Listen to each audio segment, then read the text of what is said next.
Bonjour à tous, ravi de vous retrouver pour cette nouvelle émission proposée par Boehringer Ingelheim.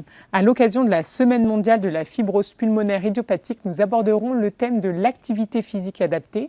Et pour m'accompagner, j'ai le plaisir de recevoir le professeur Cotin. Bonjour professeur. Bonjour. Alors, est-ce que vous pouvez vous présenter à la communauté? Vincent Cotin, je suis pneumologue et coordonnateur du Centre de référence des maladies pulmonaires rares qui est à Lyon. Et j'ai une activité principalement dédiée aux maladies pulmonaires rares, dont la fibrose pulmonaire idiopathique. Et Adrien Lascou, bonjour Adrien. Bonjour. Alors, vous êtes enseignant en activité physique adaptée. Est-ce que vous pouvez peut-être vous présenter aussi à la communauté? C'est ça, donc je travaille pour le groupe associatif Ciel Bleu et on a mis en place un programme où on accueille des patients atteints de fibrose pulmonaire depuis plus d'1 an maintenant. Donc je vais me partager un petit peu de mon expérience sur ce sujet. Eh bien, on va en parler plus en détail au cours de l'émission. Conformément à la charte Boehringer Ingelheim, nous ne parlerons ni de traitement ni de médicaments dans cette émission.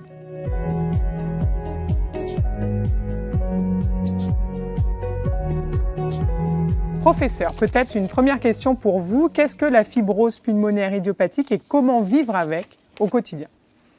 La fibrose pulmonaire idiopathique, c'est une maladie qui représente un vieillissement accéléré du poumon, une cicatrisation excessive, au cours de laquelle le tissu de soutien, qui est principalement constitué de collagène, se dépose en excès.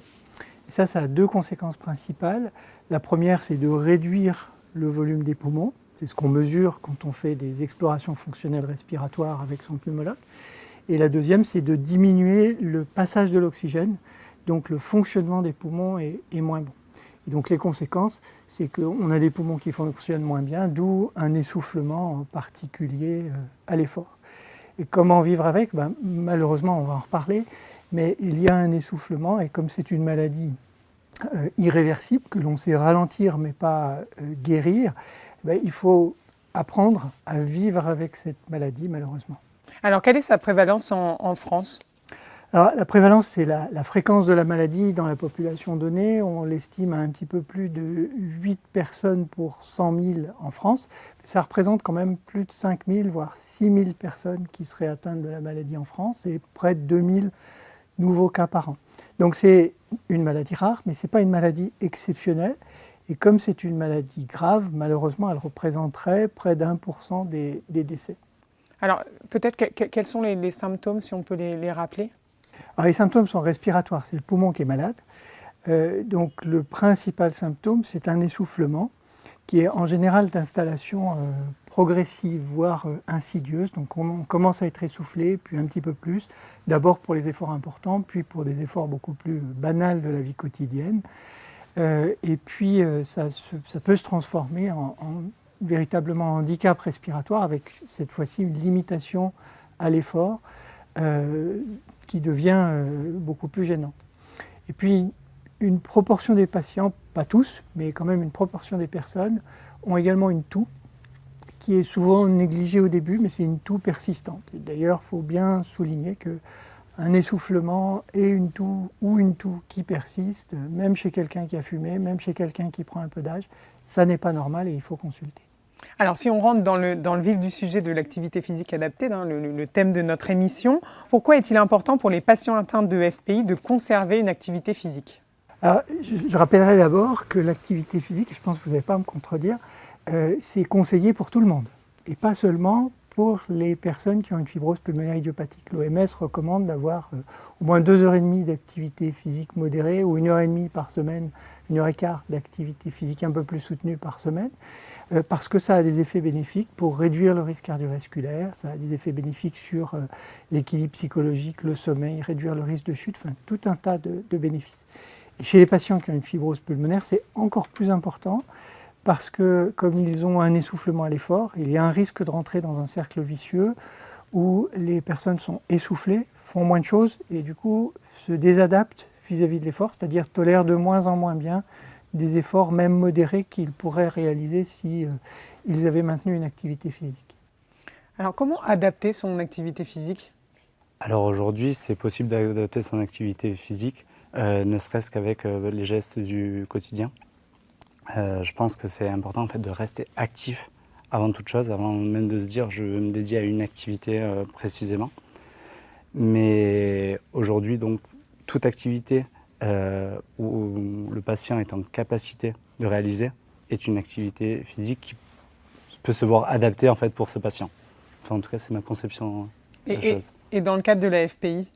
Alors, dans le cadre de la FPI, c'est vrai qu'on peut avoir des patients qui sont équipés en fait d'oxygénothérapie.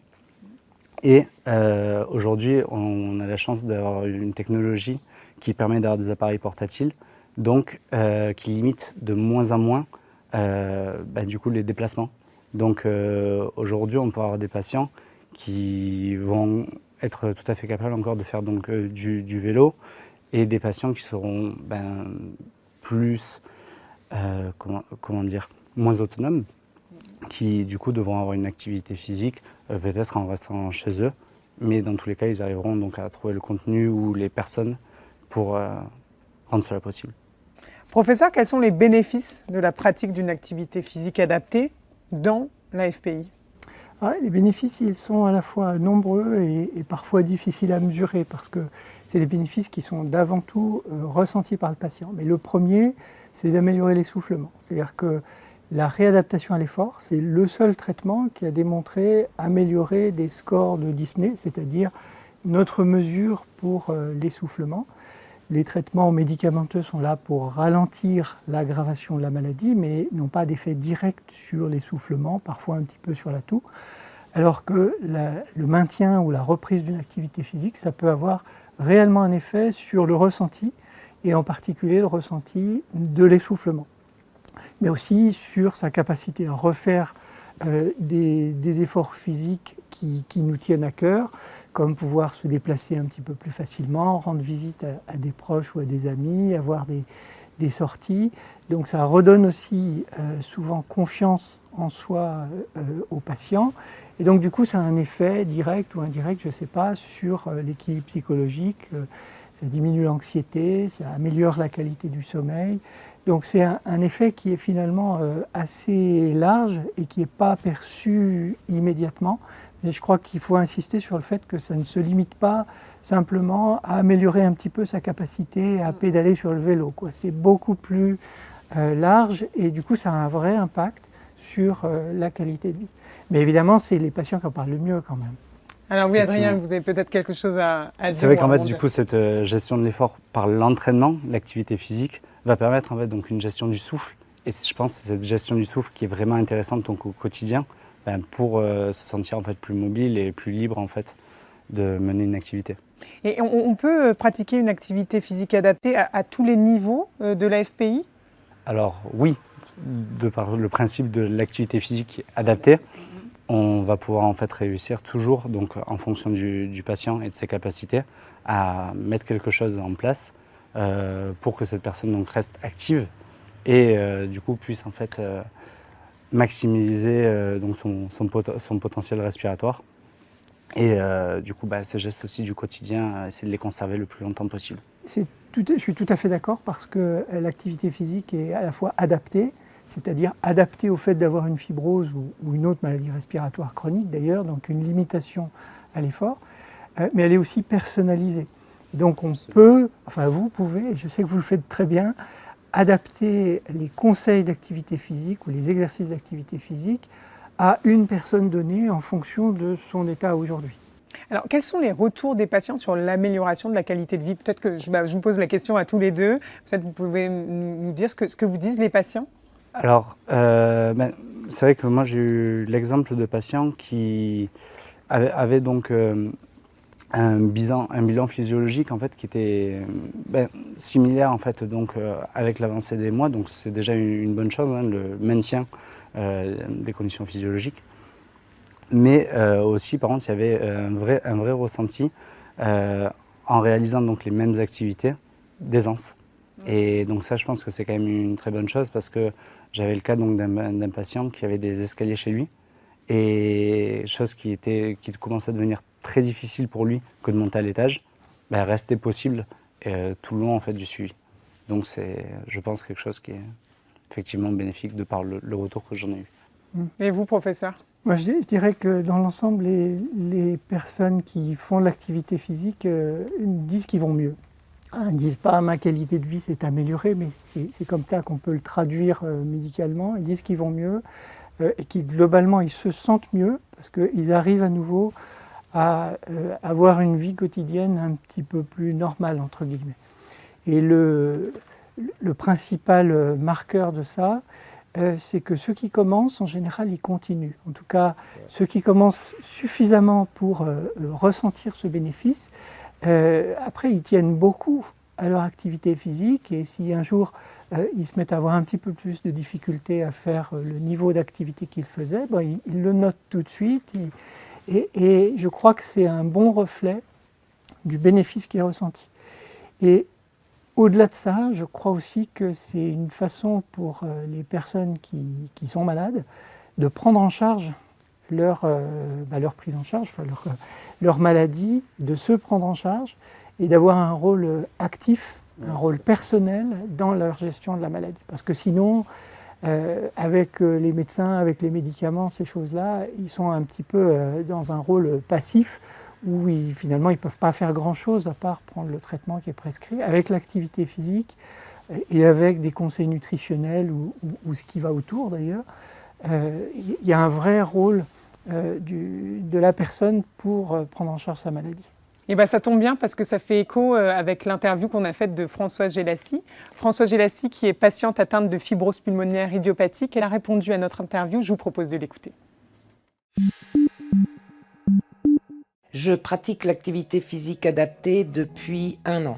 Mon pneumologue me conseille toujours de pratiquer de l'exercice physique. Et l'APEFPI communique beaucoup sur son site internet concernant les bienfaits de l'activité physique adaptée. Chaque matin, je fais 10 km de vélo d'appartement. 1 fois par semaine, je fais une séance d'1 heure en groupe avec un coach. Et 2 fois par semaine, je me connecte sur la plateforme GetFit Ciel Bleu où je pratique des exercices comme la respiration, la musculation et des étirements. Et dans la journée, je fais aussi quelques squats pour me détendre si je suis trop longtemps devant mon ordinateur. Je me sens moins essoufflée, j'ai plus de résistance à l'effort, j'ai repris un peu plus d'équilibre. Si je ne fais pas d'activité, ma journée n'est pas optimale, il me manque quelque chose. Je me sens tellement mieux quand je fais de l'activité physique adaptée que je ne peux qu'encourager toutes les personnes atteintes de fibrose pulmonaire idiopathique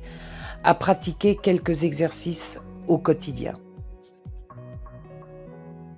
Merci beaucoup Françoise pour votre intervention.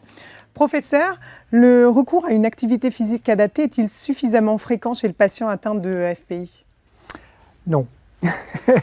Non, c'est pour ça que je pense qu'il est important de communiquer là-dessus. Les patients ressentent un essoufflement et la tendance naturelle quand on a quelque chose de pénible comme un essoufflement à l'effort, c'est de l'éviter et donc d'éviter l'activité physique et c'est là qu'on risque de rentrer dans le cercle vicieux. Donc il faut faire justement ce petit effort qui est au début de se forcer un petit peu, se prendre par la main pour rentrer dans un programme, pour être accompagné parce que tout seul c'est difficile. Mais c'est une démarche qui n'est encore pas tout à fait assez fréquente et je pense que nous médecins, on n'insiste peut-être pas toujours assez sur le bénéfice que ça peut avoir. De mon peu d'expérience, c'est vrai que j'ai ce même ressenti où le plus compliqué est de faire le premier pas. C'est-à-dire qu'il y a un découragement avant même d'avoir commencé l'activité parce que ça semble insurmontable et puis en fait petit à petit ça devient une habitude et c'est là où on commence à ressentir les bénéfices en tant que patient. Qui peut proposer une activité physique adaptée ? Alors, c'est, je crois, surtout la responsabilité première du pneumologue traitant, le pneumologue qui suit la fibrose pulmonaire, mais ça peut être proposé aussi par le médecin traitant, par le pneumologue d'un centre spécialisé maladies rares, ça peut être conseillé par un kinésithérapeute, que quand même un certain nombre de patients voient. Bien sûr. Voilà, le médecin traitant peut clairement avoir un rôle important là-dedans. Adrien, est-ce qu'il existe des contre-indications ? Alors, oui, il existe des contre-indications dans le sens que l'essoufflement doit toujours être maîtrisé. Quelque chose en fait qui serait un essoufflement qui serait trop irritant parce que l'activité est trop intense, effectivement, ça n'a pas que des effets bénéfiques. Donc, être actif, c'est extrêmement important.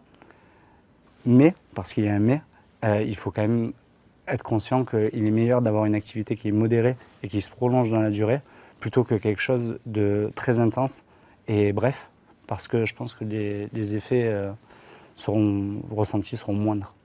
Parce que je pense que vous m'accompagnez sur ça. Ah oui, complètement, mais ça c'est vous le spécialiste là-dessus. Il faut redonner confiance dans la capacité à faire un effort. Et pour ça, il faut commencer par des efforts modestes. Ouais. C'est avant tout du reconditionnement. Exactement.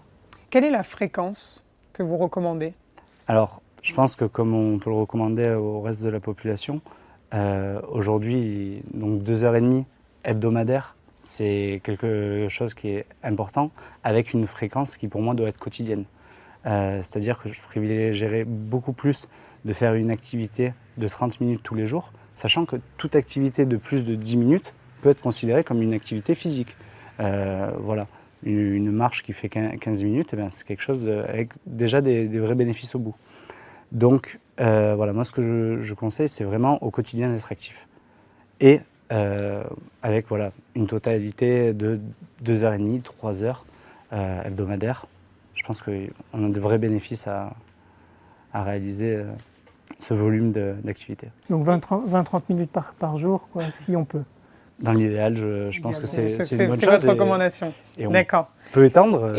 Et pour les patients qui ne peuvent pas pratiquer d'APA, est-ce que vous recommandez des activités comme cours, jardinage, aller voir un proche? Alors, voilà, l'APA, hein, Oui, donc on peut toujours en pratiquer ça une. englobe le tout. Voilà, en fait. bien évidemment. Après, voilà, toutes les activités du quotidien sont bonnes à prendre. C'est-à-dire que si aujourd'hui vous pouvez vous permettre d'aller chercher votre pain à pied, faites-le au lieu de prendre la voiture, parce que c'est en faveur d'une bonne hygiène de vie.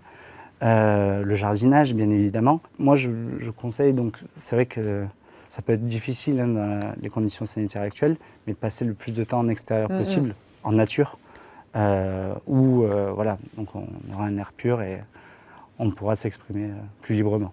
Et les spécificités de l'enseignement d'activité physique adaptée pour les patients FPI, il doit y avoir des spécificités pour cette pathologie? Alors bien sûr, notamment en fait, la saturation en oxygène, qui est un point indispensable. Donc on va toujours contrôler lors d'une activité physique que la saturation est bonne et que donc la saturation en oxygène ne descend pas trop bas, ce qui pourrait éventuellement être dangereux pour le patient. Et les patients, quand ils arrivent, ils ont un certificat médical, une ordonnance? Comment ça se passe? Oui, dans le cadre d'une APA, donc d'une activité physique adaptée, s'il y a prise en charge, on va toujours prendre en compte donc, l'avis ou bien du médecin traitant, du pneumologue, des professionnels de santé. Et nous, voilà, on recommande toujours d'avoir un avis médical avant de commencer la rééducation à l'effort. Mais le ressenti du patient est important aussi. Oui.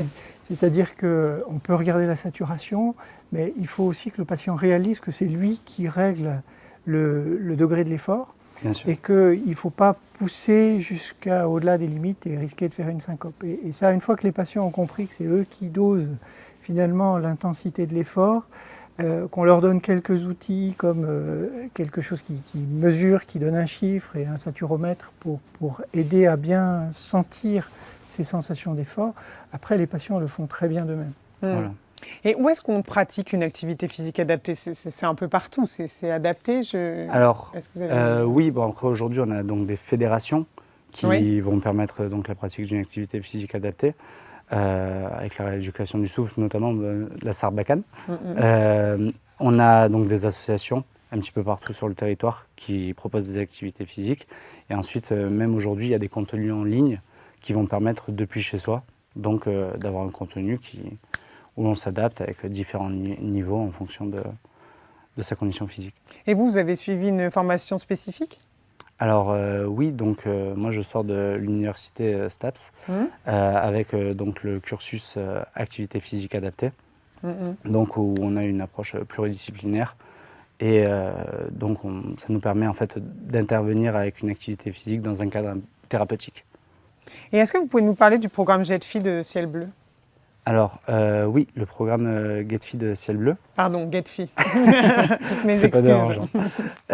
Donc ça consiste en 18 semaines, c'est un programme de 18 semaines qui est recoupé donc en 3 cycles de 6 semaines. Oui. où l'on va commencer avec un bilan afin donc de connaître les capacités physiques du patient et par ce biais en fait d'en adapter le contenu du programme. C'est un programme où, par ces bilans, on arrive à avoir donc une approche vraiment personnalisée parce que donc c'est un premier contact qui est téléphonique et on arrive de suite à adapter aussi donc en plus du programme le cadre de vie qui va permettre donc aux patients de réaliser peut-être d'autres activités comme des marches en extérieur ou du matériel sportif qu'il peut avoir à disposition chez lui que le programme ne propose pas. Alors professeur, on a parlé d'ordonnance tout à l'heure, mais quelle est la prise en charge par l'assurance maladie? Alors il faut d'abord une autorisation, un certificat médical pour pratiquer.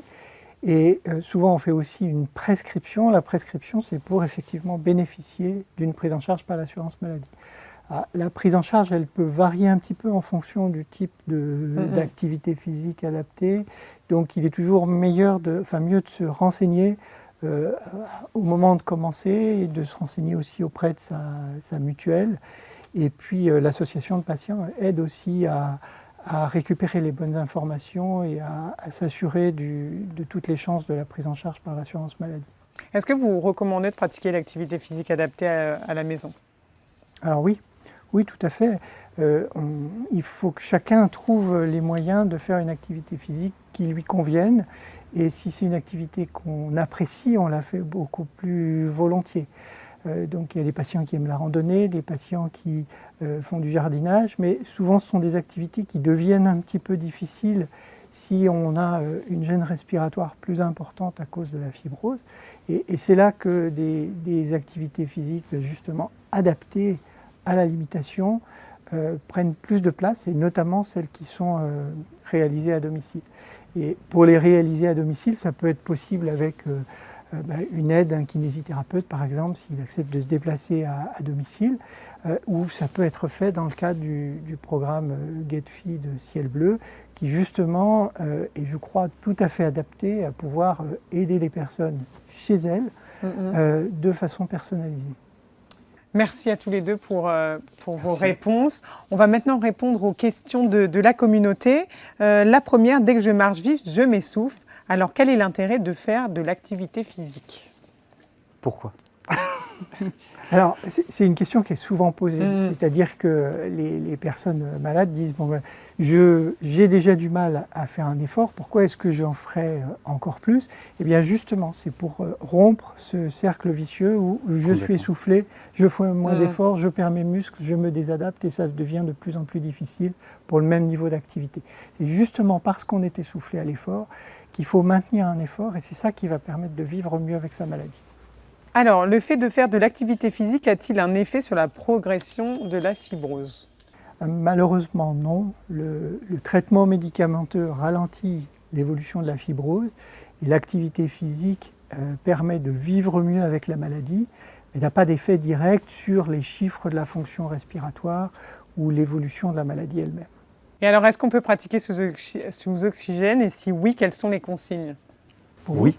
Donc oui, tout à fait. Hein. Comme je l'ai dit, donc aujourd'hui, la technologie permet d'avoir des appareils qui sont de plus en plus petits et de moins en moins contraignants. Oui. Donc oui, on peut pratiquer, et c'est même souvent conseillé. Voilà, donc avec du coup l'avis du médecin traitant ou du pneumologue qui va voir en fait l'intensité de l'oxygène pour s'assurer que voilà, l'activité est réalisée donc sans risque. Et les personnes qui sont sous oxygène à l'effort, justement, on leur conseille de faire les efforts avec l'oxygène parce que ça permet de maintenir un niveau d'activité plus important et donc ça leur permet de faire l'entraînement, entre guillemets, dans de meilleures conditions. Dans le cadre de renforcement musculaire, c'est vraiment intéressant. Et alors, quel nombre de pas faire par jour? Alors, on conseille normalement donc, de faire 10 000 pas par jour. Ça va bien sûr dépendre de sa condition physique. Mais c'est vrai que le fait de se donner un objectif avec un nombre de pas, donc il y a un objectif qui peut paraître simple et je pense quelque chose de vraiment bénéfique. Qui est une donnée maintenant accessible avec n'importe quel smartphone, oui. Alors dernière question, quel est le niveau de saturation en dessous duquel ne pas descendre pour ne pas transformer l'appât en effet négatif? Alors comme le professeur Cotin l'a très bien dit, ça va dépendre aussi de la connaissance qu'on a en fait, de son essoufflement.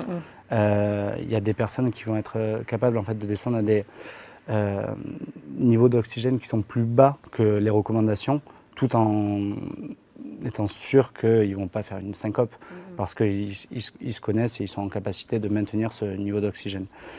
Normalement, il est recommandé pour les personnes qui se connaissent peut-être moins de ne pas descendre en dessous de 88%. 88% de saturation mesurée au doigt ou à l'oreille. Et puis parfois entre 80 et 90% chez des personnes qui ont un petit peu plus l'habitude, qui se connaissent.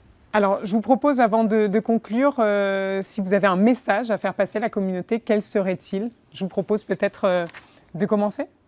Oui, le message, c'est rester le plus actif possible et donnez-vous les moyens parce que ça améliorera votre qualité de vie et faites le premier pas.